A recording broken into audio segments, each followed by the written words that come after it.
Mayong aga mga kag-guys, kamusta ang tanan? So mga kag-guys, ma-update kita sang akon diri nga mga tanom nga mga dragon fruit diri sa likod sang akon nga balay guys. So guys, ang akon nga dragon fruit is usually ginpang tanom ko na di para nga i-transplant ko naman sa sunod nga mga inadlaw. So, i-transplant ko sa nagakadapat gid nga butangan.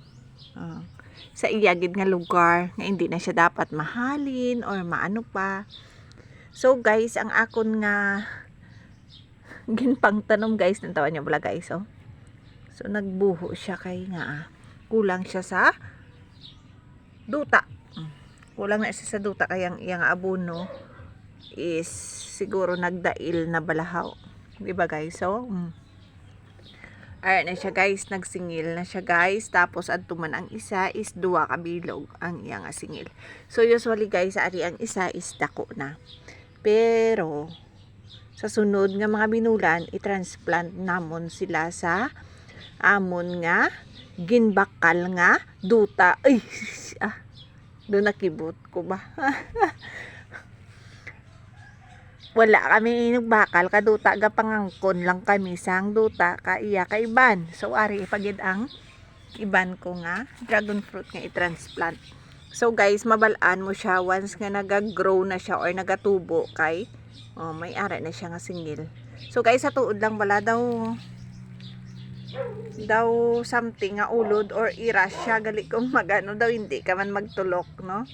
Kay tungod nga daw ka yaki. Wow, yaki.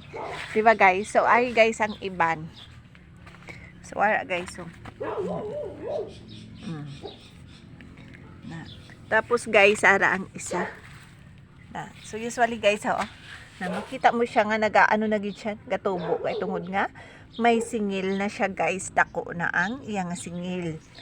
So, ara guys, ang iban is luya. Yan nakabana ko mga tanom ang luya. So, ang dragon fruit is ako kay tungod nga sadto nagtanom na ang bana ko sang dragon fruit. So, wala siya nabuhi.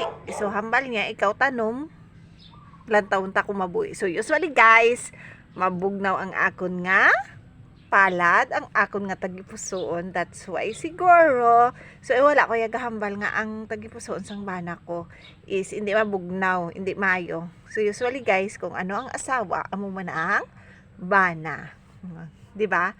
So kaysa tanom iya guys, once dragon fruit, how many times na ang bana ko magtanom, wala gid siya gakabuhian. So it means ako iya okay mabuhian gid ako sang dragon fruit kay ginbase yan na guys sa akon diri nga mga tanom bala nga mga cactus ginatibso ko lang, so nagabuhi siya dayon. So it means nga mabugnaw ang akon nga kamot. So guys, araw damo na di siya guys. Usually guys, i-transfer na din namon sa ulihi. So diri lang na di siya sa nagligad. So naggrow siya nga nagtatlo na siya. So, until nga may managasunod pagid. So, kaluyan, tani. Ari pagid siya guys. So, ari ya guys, nagapa nagid siya. So, ini siguro, ibilin ko nagid lang na siya kay hindi na siya pwede nga makuha. Ay, naggamot nagid siya ho. So, lapad na ang iyang kwan. So, dapat ipaano ko na karon sa bana ko. So damo na di siya ta guys tanong mga luya ang bana ko. Ari guys, siskin patubo ya kay sling niya. Itanom ya gid to sa gin angkon niya nga duta. So ipang tanong niya na to kay mga lubinan ni tatay nga pula.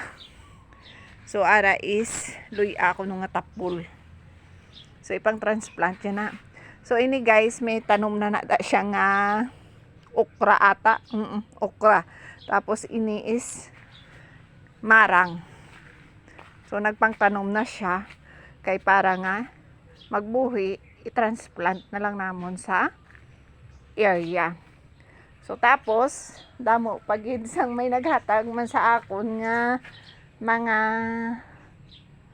nga inugtanom dito. So hambal ko steady post ang anay kay wala pagid sang sure kung san o ang lipat sang mga tanom ko. So guys, abang-abang kita sa next ko nga video. So guys, mga ka-guys, God bless atong tanan. Always remember nga dapat maski ara ka na sa babaw, maski ano ka pa ka manggaranon, always gid nga manging ara sa idalom kay ang manggad hindi madala sa aton kamatayon. God bless us.